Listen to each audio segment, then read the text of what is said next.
Khan. Long live Sindhu Desh. Long live Bashir Khan.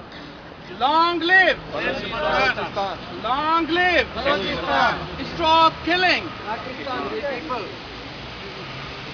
Is Abdul Samad Baloch who said that Baloch are united in grief with Sindhi people.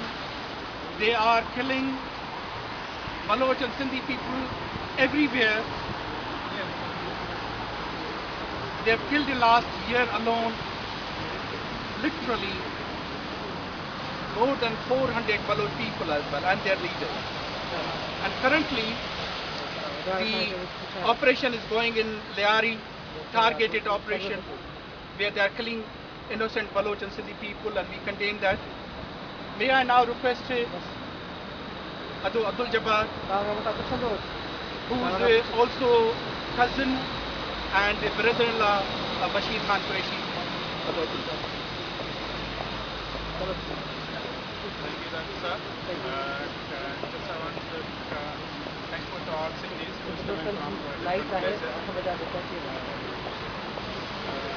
Now, request Mr. UK J government खे ख़ुदा जे वास्ते बशीर खान ऐं कातिलनि खे गिरफ़्तार कयो वञे ऐं असांजो पाकिस्तान हुकूमत ते को बि भरोसो कान्हे ऐं अॼु ॾींहं ताईं असांखे का बि जेको आहे सो रिपोर्ट न मिली आहे त का सही रिपोर्ट हुजे बशीर खान जी जेको आहे सो पोस्टमार्टम जी रिपोर्ट कॾहिं जेको आहे सो चयो थो वञे त जेको आहे सो गिदड़ ॾिनो वियो आहे कॾहिं चवनि था हार्ट अटैक ॾिनो वियो हार्ट अटैक थियो आहे बशीर खान खे अञा ताईं बि का बि मुतमिन रिपोर्ट असांखे न मिली आहे सो असीं UK गवर्नमेंट खे रिक्वेस्ट था कयूं त ख़ुदा जे वास्ते बशीर खान जे कातिलनि खे गिरफ़्तार कयो वञे बशीर खान जे हिन ॻाल्हि खे मर्ज़ू कई वञे त हुनखे कंहिं क़तल करायो आहे कंहिं क़तल करायो आहे ऐं मरहूम जो जेको आहे सो जॾहिं बशीर खान खे गिरफ़्तार कयो वियो हुयो उन वक़्तु बि जेको आहे सो बशीर खान जो जेको आहे सो हुयो आउं त सिधो कातिल चवंदुसि त बशीर खान जो कातिल वन ऑफ द रहमान मलक आहे ऐं second thing is government of Pakistan ऐं मां वधीक छा चवां मूंखे लफ़्ज़ कान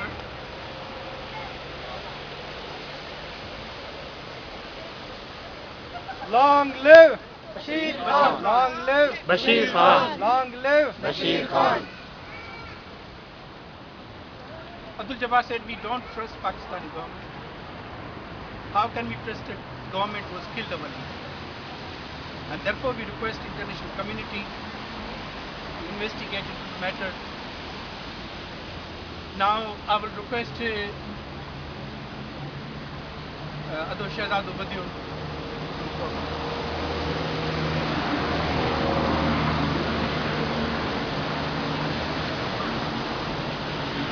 असां जीअं अदा जबार माना चई चुको आहे त हिकु त पाकिस्तान जेका रोग स्टेट आहे जेका हिकिड़ी फॉल्स प्रीकंसेस ते ठही हिकिड़ी मज़हबी बुनियाद ते जेको हुजण ई पंहिंजे रीजन जे लाइ ऐं दुनिया जे लाइ हिकिड़ो वॾो ख़तरो आहे ऐं उन पंहिंजी बका खे क़ाइमु रखण जे लाइ जॾहिं हिकिड़ी कूड़ ते शइ ठहियलु हूंदी आहे त उहा पंहिंजी बका खे रखण जे लाइ उहे वॾा हिकिड़ी कहर ऐं कीस कंदी आहे ऐं गुज़िरियल 65 सालनि खां वठी उन्हनि जो जेको बेरहमाना हिकिड़ो तशदुद भरियो जेको रवैयो सिंधियुनि ऐं बलोचनि जे मथां रहियो आहे उहो सॼी दुनिया खे ख़बर आहे ऐं असां वरी बि वाज़े था कयूं ऐं हमेशह सिंधी बि माना मुख़्तलिफ़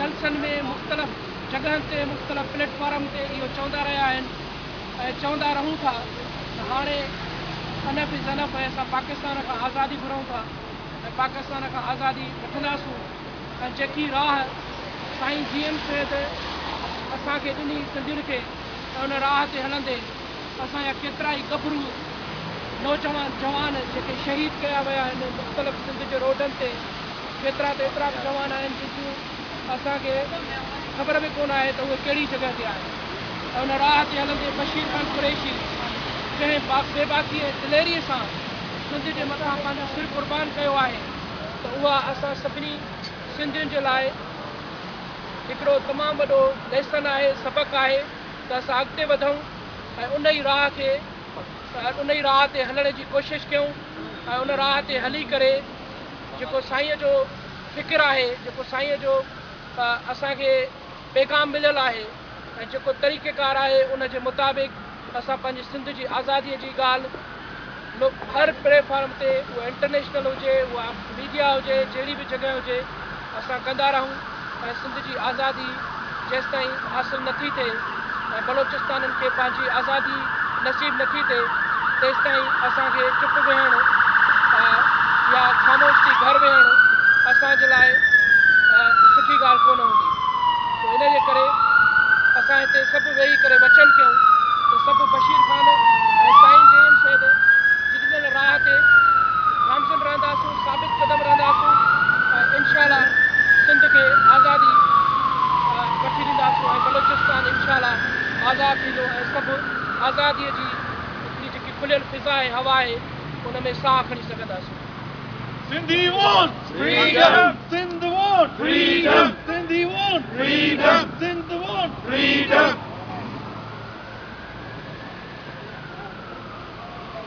Shahzad Wajid said that Pakistan, which is a rogue state, which has given so much pain, that the only option remains to take the path of Saint James Said and Bashir Khan Qureshi until we get our freedom and live in freedom and achieve and attain that freedom. Now I will request Sultan Meher to speak, please.